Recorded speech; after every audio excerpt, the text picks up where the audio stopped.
नमस्कार। आइए बात कर लेते हैं आपकी सबसे पहले कनिष्ठ उंगली के बारे में। कनिष्ठ उंगली ज्ञान की उंगली, और यहाँ पर यदि मैं देखता हूँ तो कुल मिलाकर के ये सूर्य के पर्व से थोड़ा बहुत आगे ही है। यानी कुल मिलाकर बस थोड़ा सा ध्यान रखिएगा कि बहुत ज़्यादा जल्दबाजी ना करिएगा, बहुत ज़्यादा सपने मत सोचिएगा, और सहज सरल तरीके से आपको चलना है, क्योंकि याददाश्त सही है। यहाँ पर कुल मिलाकर बुद्धि सही काम कर रही है, लेकिन जब थोड़ा उंगली सूर्य के पर्व से आगे निकल जाती है तो व्यक्ति के सपने कुछ ज़्यादा बड़े हो जाते हैं, और उस सपने बड़े के कारण कभी कभी व्यक्ति बड़ी गलती करके और नुकसान में आ जाता है। तो थोड़ा इस बात का ध्यान रखना है। आइए सूर्य की उंगली की बात कर लेता हूँ। यश मान सम्मान के लिए इस उंगली को जाना जाता है। यहाँ पर जब मैं इस उंगली को देखता हूँ तो किसी प्रकार के कोई अशुभ चिन्ह यहाँ पर नहीं है, किसी भी प्रकार की कोई बदनामी नहीं है, किसी भी प्रकार का यहाँ पर यदि मैं देखता हूँ तो कोई अभी किसी बड़ा एक्सीडेंट का या किसी बड़े रोग का यहाँ पर कोई भी बुरा संकेत नहीं है, किसी बदनामी का संकेत नहीं है। ये अच्छी खासी यहाँ पर उंगली है, नीचे से मोटी है, यानी परिवार से आप ठीक है।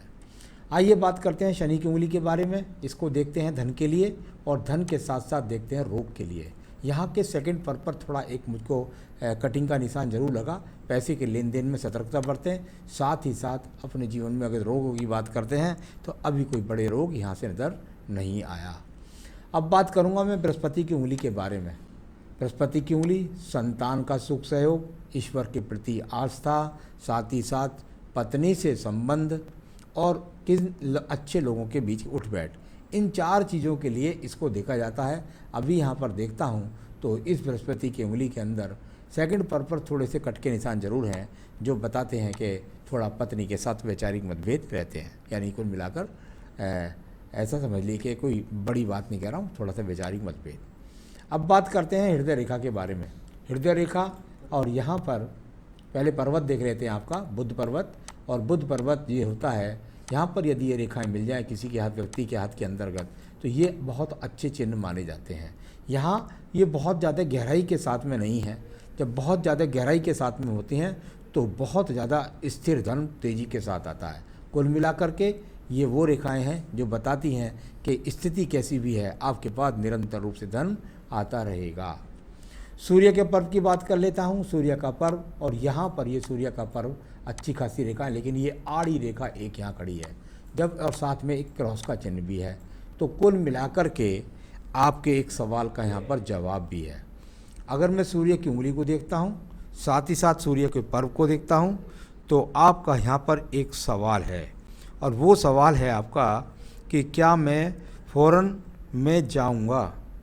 तो इस बात के लिए कि आपने पूछा कि फ़ौरन का है क्या, तो जहाँ तक फ़ौरन के बारे में बात करते हैं तो यहाँ फ़ौरन के बारे में बात करें तो कुल मिलाकर के ये वो जगह है, स्थिति है यहाँ पर, जिसके द्वारा हम जान सकते हैं कि आप अपने जीवन के अंदर कितनी ऊंचाइयों को प्राप्त करेंगे। यहाँ पर एक माइनस मार्किंग रेखा है, जिस रेखा के कारण ये आपको विदेश यात्रा के दौरान, यहाँ विदेश यात्रा में देरी का सामना कुल मिलाकर के करना पड़ेगा। तो कुल यहाँ पर विदेश के योग हैं, लेकिन अभी बाधाएं कुल हाथ के अंदर विराजमान हैं। आइए बात कर लेते हैं शनि पर्व के बारे में। और शनि पर्व अच्छे धन की स्थितियों के लिए जाना जाता है। यहाँ पर यदि मैं इन स्थितियों को देखता हूँ तो कुल यहाँ पर जो रेखाएं खड़ी हुई हैं एक क्रॉस के चिन्ह के साथ मौजूद हैं। जब इस प्रकार की रेखाएं हों तो व्यक्ति के पास जो धन का आगमन है वो निरंतर रूप से है। लेकिन अगर ऊंचाइयों की बात करते हैं तो जैसी अपने जीवन में आप ऊंचाइयों के लिए धन की चाहत रखते हैं, इस तरह का कोई भी यहाँ पर शनि पर्वत पर संकेत नहीं है। ये एकमात्र रेखा जो देख रही है बृहस्पति पर्व की ओर, इसका मतलब होता है कि आप ईश्वर के प्रति आस्था रखते हैं।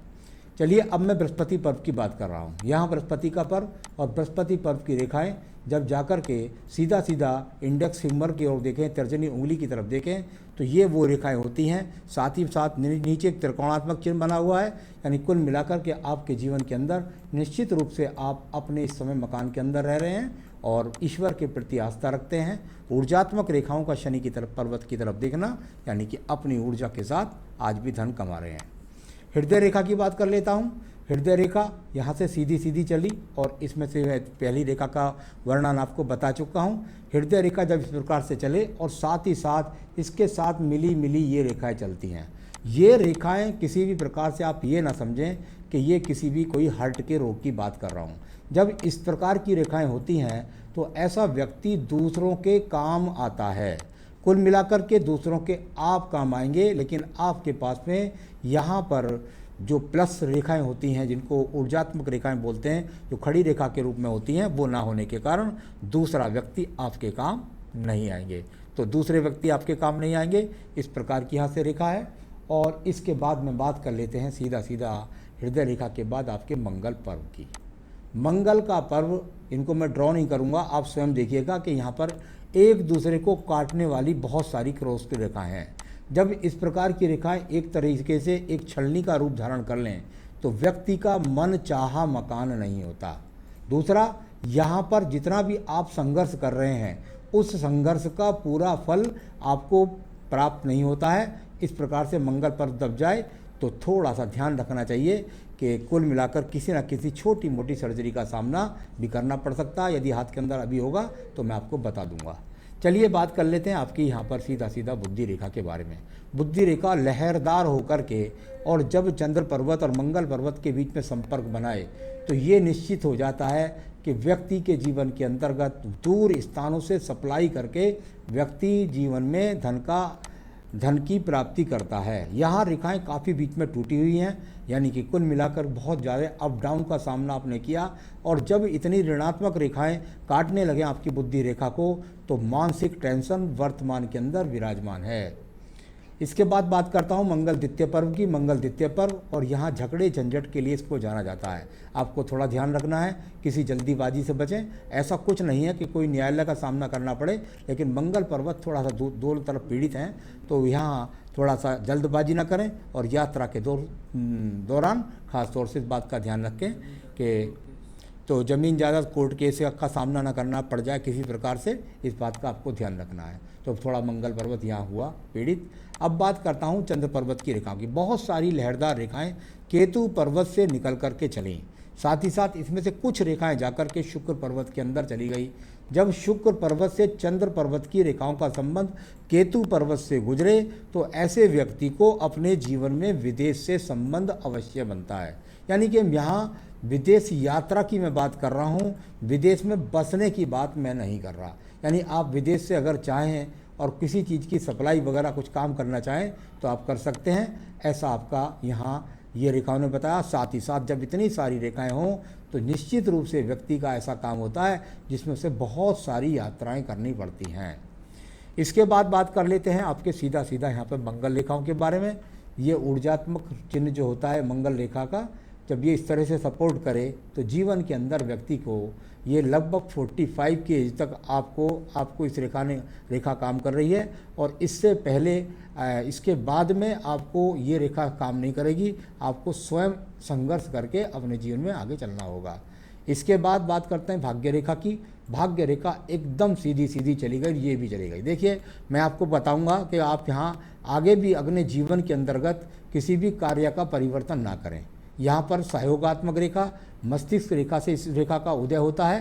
तो ये वो चीज़ है कि जो आपने 35 के बाद में कोई रेखा आपके जीवन में उदय हुई और ये सपोर्टिंग दो रेखाएं, यानी कुल मिलाकर एक समानांतर बिजनेस भी आपका साथ में चल रहा है या कहीं दूसरी जगह से आपके पास आमदनी के स्रोत बने हुए हैं।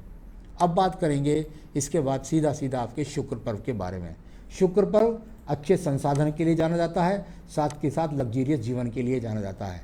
हमेशा जब शुक्र पर्व चंद्र पर्वत से बड़ा हो जाए तो ऐसे व्यक्ति का कभी पेट नहीं भरता। कुल मिलाकर के यहाँ अगर मैं देखता हूँ तो ये शुक्र पर्व बता रहा है आपके पास अच्छा संसाधन भी होंगी, आपके पास गाड़ी भी होगी, आपके पास सुख संतान सब चीज़ होंगी, लेकिन आप कुल मिलाकर के बहुत ज़्यादा जिज्ञासाएँ रखते हैं। इस बात पे वो आपका ये पर्वत भी बता रहा है। चलिए आयु रेखा की बात कर लेता हूँ। मणिबंध तक जाकर के आयु रेखा पहुँच गई।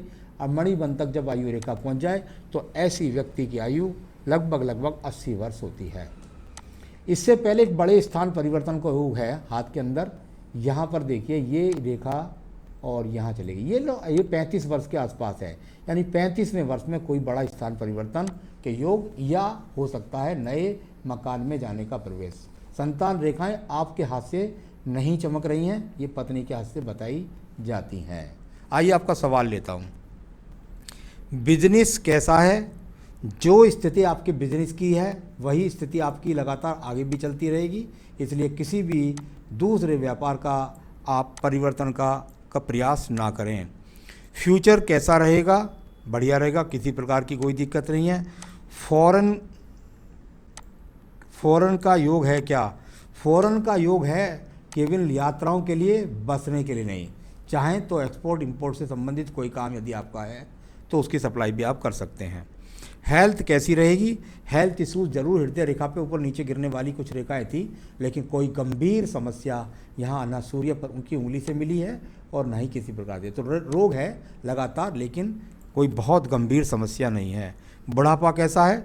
हाँ, ठीक ठाक है, कोई अच्छी ऐसी खराब रेखा नहीं है कि आपको किसी के आगे हाथ फैलाना पड़ेगा। हाँ, ये निश्चित बात है कि जो स्थिति आपकी आज है इससे अच्छी मुझको नहीं लगती आपके बुढ़ापे में।